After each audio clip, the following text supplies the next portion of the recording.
ভারতের পশ্চিমবঙ্গে কলকাতার দমদম বিমানবন্দরের রানওয়ে লাগোয়া ঐতিহাসিক গৌরীপুর জামে মসজিদে নামাজ বন্ধ করাকে কেন্দ্র করে চরম উত্তেজনা ছড়িয়েছে। শুক্রবার মসজিদটিতে জুম্মার নামাজ আদায়ের জন্য মুসলিম ধর্মাবলম্বীদের পথে নামার ডাক দিয়েছিলেন রাজ্যের সাবেক মন্ত্রী সিদ্দিকুল্লাহ চৌধুরী। তবে পুলিশি বাধায় নামাজ পড়তে পারেননি মুসল্লিরা। পুরো এলাকায় জারি করা হয় ১৬৩ ধারা, যা পূর্বে ১৪৪ ধারা নামে পরিচিত ছিল।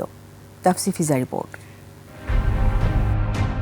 ভারতের পশ্চিমবঙ্গ রাজ্য সরকার জাতীয় নিরাপত্তাকে অগ্রাধিকার দিয়ে কলকাতা বিমানবন্দরের অভ্যন্তরে গৌরীপুর জামে মসজিদে নামাজ পড়া বন্ধ করে দেয় গত মঙ্গলবার। সে সময় মুখ্যমন্ত্রী শুভেন্দু অধিকারী জানান, মসজিদটির কারণে রানওয়ের সম্প্রসারণের কাজ দীর্ঘদিন ধরে আটকে রয়েছে এবং এটি বিমানের ওঠানামার ক্ষেত্রেও বড় নিরাপত্তা ঝুঁকি তৈরি করেছে। আন্তর্জাতিক বিমানবন্দর এইখানে এইভাবে খুলে রাখা যায় না। আমরা তো ধর্ম পালনে কাউকে বাধা দিইনি। বন্ধের নির্দেশনা অগ্রাহ্য করে রাজ্যের প্রায় ১ কোটি মুসলিমকে জুম্মার নামাজে উপস্থিত হওয়ার আহ্বান জানান পশ্চিমবঙ্গের সাবেক মন্ত্রী সিদ্দিকুল্লাহ চৌধুরী। ১৩৬ বছরের পুরনো এই ঐতিহাসিক মসজিদের নামাজ বন্ধের সিদ্ধান্তের বিরুদ্ধে ডাক দেন শান্তিপূর্ণ প্রতিবাদের। ১ কোটি বাংলার মুসলমানকে অনুরোধ করছি,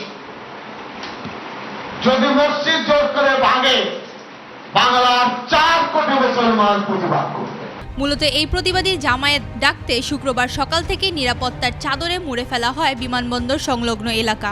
মোতায়েন করা হয় পুলিশ ও কেন্দ্রীয় বাহিনী। মাইকিং করে জানানো হয়, এলাকায় ১৬৩ ধারা জারি থাকায় ৪ জনের বেশি জড়ো হওয়া সম্পূর্ণ নিষেধ।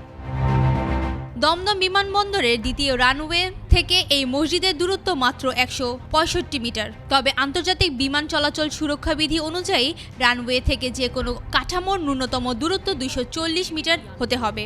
এছাড়া পশ্চিমবঙ্গ সরকার জানায়, বিমানবন্দরের ভেতরে নামাজ পড়তে আসা ব্যক্তিদের কাছে কোনো বৈধ পাস থাকে না, যা অত্যন্ত ঝুঁকিপূর্ণ। তাফসির ফিজা, একুশে টেলিভিশন।